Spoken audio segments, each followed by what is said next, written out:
સ્વાધ્યાય 16 પ્રશ્ન 1 નીચેના પૈકી સરળ કોણનું માપ કયું છે? સરળ કોણ એટલે કે જે ખૂણાનું માપ 180 અંશ હોય તે ખૂણાને સરળ કોણ કહેવામાં આવે છે. ચાલો પછી બીજો પ્રશ્ન, નીચેના પૈકી કઈ આકૃતિ વિપરીત કોણ દર્શાવે છે? વિપરીત કોણ એટલે કે એકબીજાની વિરુદ્ધ. જો આ વિપરીત કોણ નથી, આ વિપરીત કોણ નથી, આ પણ વિપરીત કોણ છે નહીં. આ છે એ ખૂણાની બહાર વિપરીત છે, એટલા માટે સી છે તે સાચો. પ્રશ્ન નંબર 3 ખાલી જગ્યા ખૂણો તૈયાર કરે છે. તો કે સામાન્ય બિંદુવાળા બે રેખાખંડોની મદદથી ખૂણો તૈયાર થાય છે. કાતરના બે પાંખિયા વચ્ચે નીચેનામાં પૈકી કયો ખૂણો ના થઈ શકે? તો કે વિપરીત કોણ ક્યારેય થઈ શકે નહીં. લઘુકોણ, ગુરુકોણ અને કાટકોણ થઈ શકે. મધ્યાંતર 3:45 વાગે એટલે કે 3:45 વાગે ઘડિયાળમાં મિનિટ કાંટો અને કલાક કાંટો વચ્ચે છે એ ગુરુકોણ બને છે, કારણ કે 3:45 વાગે ત્યારે એક કાંટો છે, નાનો કાંટો 3 ઉપર અને મોટો કાંટો 9 ઉપર હોય, તો આ કલાક અને મિનિટ કાંટા વચ્ચે ગુરુકોણ બનશે. ચાલો એના પછી છઠ્ઠો પ્રશ્ન, નીચેના પૈકી કઈ બાબતમાં ખૂણાનો ઉપયોગ કરવામાં આવતો નથી?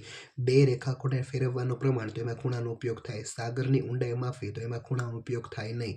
ઇમારત માપવી, તો એમાં પણ ખૂણાનો ઉપયોગ થાય. ક્રીડા સ્પર્ધા, એમાં પણ ખૂણાનો ઉપયોગ થાય. એટલે કે ફક્ત બી છે એમાં થતી નથી. ફક્ત બી ઓપ્શનમાં ક્યાં છે? તો ઓપ્શન નંબર સી. પૂર્ણ કોણનું માપ એટલે શું? પૂર્ણ કોણ એટલે કે આખું ગોળ, એમાં 360 અંશ હોય. ચલો નીચેના પૈકી ખૂણાઓની સંખ્યા, આ એક ખૂણો, આ બીજો અને આ ત્રીજો, પછી આ ચોથો, આ પાંચમો અને આ છઠ્ઠો, એટલે કે ટોટલ 6 ખૂણા અહીં છે. ચાલો એના પછી 9મો પ્રશ્ન, નીચેની ચતુષ્કોણની આકૃતિમાં કેટલા ખૂણાઓ તૈયાર થયા છે? આપણે જોઈએ કેટલા ખૂણાઓ છે. અહીં જોઈએ આપણે 1 2 3 4 5 6 આ 7 અને આ 8, એટલે ટોટલ 8 ખૂણાઓ છે. ચાલો એના પછી નીચેના પૈકી કઈ ઘડિયાળમાં બે કાંટાઓ વચ્ચે કાટકોણ છે?